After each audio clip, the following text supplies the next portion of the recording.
3 దశాబ్దాలు తెలుగుదేశం ప్రభుత్వమే పాలన కొనసాగాలి. అమ్మినేని సుబ్రహ్మణ్యం నాయుడు తెలుగు గడ్డపై అభివృద్ధి సంక్షేమం 2 కళ్లుగా మళ్లీ తెలుగుదేశం 3 దశాబ్దాల పాలన కొనసాగాలని, సమిష్టిగా అందరూ పనిచేద్దామని, ప్రజల్లో కృషి చేయాలని పీఎస్ఎస్ అధ్యక్షులు అమ్మినేని సుబ్రహ్మణ్యం నాయుడు, నాయకులు, శ్రేణులు ఆయన కోరారు.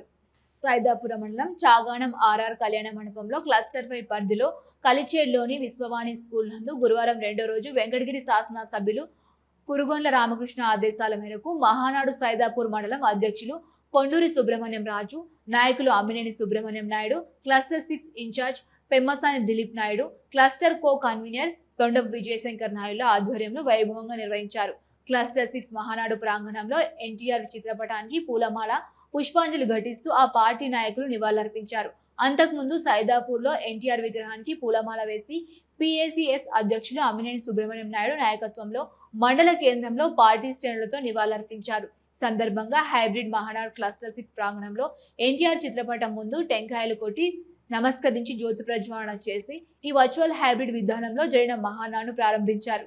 మండలంలోని పలు సమస్యలపై చేసిన తీర్మానాలను ప్రభుత్వం ముందు ఉంచుతామన్నారు. పలువురు ముఖ్య నాయకులు మహానాడు ఉద్దేశాలు వివరిస్తూ ప్రభుత్వం అందిస్తున్న సంక్షేమ పథకాలను ప్రజల్లోకి వెళ్లేలా కృషి చేయాలని పిలుపునిచ్చారు. ఈ కార్యక్రమంలో రావూరి వ్యవసాయ మార్కెట్ కమిటీ చైర్మన్ ఆవుల వాణి, ఉపాధ్యక్షులు దర్శి వెంకటేశ్వర్లు, ప్రధాన కార్యదర్శి పెమ్మసాని భాస్కర్ నాయుడు, మేడికొండ రమణయ్య నాయుడు, దసయ్య నాయుడు, రమేష్ నాయుడు, కేపీ రాజు, పి మల్లికార్జున్, పాములూరి శ్రీనివాస్ నాయుడు, విజయ్ చంద్ర, వెంకీ చౌదరి తదితరులు పాల్గొన్నారు. అనేక పెన్షన్లు తీసేశారు. వస్తున్న పెన్షన్ గుర్తుపెట్టుకుంటున్నారు. తీసేసిన పెన్షన్ లక్షల్లో ఉన్నాయి. చేసిన అవినీతి లక్షల కోట్లలో ఉంది.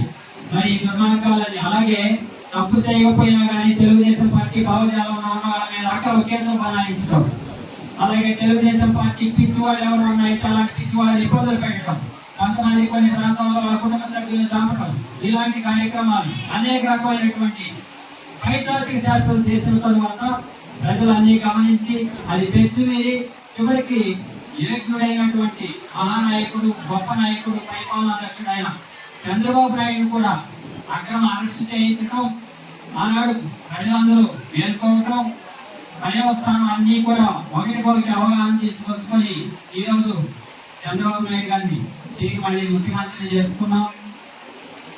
సైకో చెప్పుకోవాలంటే ఇంకా ఎంతో ఉంది. మనము నిజంగా చెప్పాలంటే ఆడవాళ్ళకి సమాన, స్త్రీలకు సమానం కాకుండా తర్వాత మహిళలకు రిజర్వేషన్ కల్పించి మనకి ప్రతిభా భారతిని మనకి ఈ శాసనసభాపతిగా చేసి మొట్టమొదటి మహిళని సభాపతిగా చేశాడు. అదేవిధంగా బీసీలని ఎంతో మంది బీసీ నాయకులు ప్రోత్సహించి వాళ్ళందరికీ ఎమ్మెల్యే టికెట్ ఇచ్చి, మంత్రి పదవులు ఇచ్చి, ఎన్నో రకాల రాజకీయంగా వాళ్ళకి అవకాశాలు కల్పించి రామారావుని మన తెలుగు ప్రజలు తర్వాత అదే కాకుండా మన మదరాశీలో చేసి హేళన చేసేవాళ్ళు. మనం ఎందుకంటే అప్పుడు ఉమ్మడి తమిళనాడులో ఉండేవాళ్ళము. అందువల్ల మన మద్రాసీలు అనేవాళ్ళు. తెలుగు వాళ్ళు అంటే ఎవరో కూడా అనేవాడు కాదు. అందరూ మద్రాసీలు అనేవాళ్ళు. తెలుగు జాతి ఖ్యాతిని ప్రపంచ నలుగురుల ఖ్యాతిని విడుపు చేసి మనమందరం ఈ రోజు గర్వంగా ఉన్నాము అంటే అన్నప్పుడు తారక రామారావుతోనే మనం అందరం ఉన్నాము.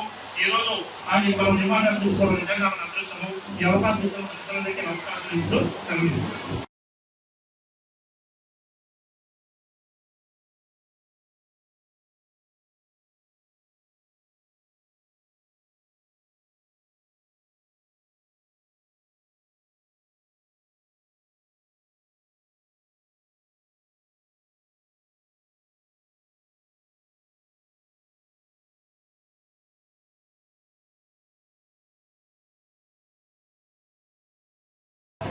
పెమ్మసాని దిలీప్ చౌదరి గారు ఈ కార్యక్రమానికి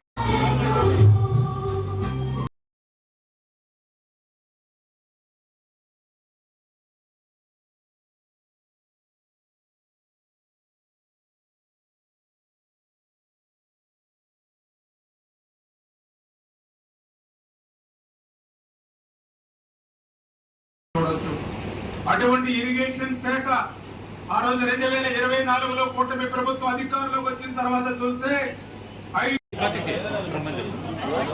సార్ ఈ పక్క రండి, ఈ పక్క నుంచి సార్ ఇట్లా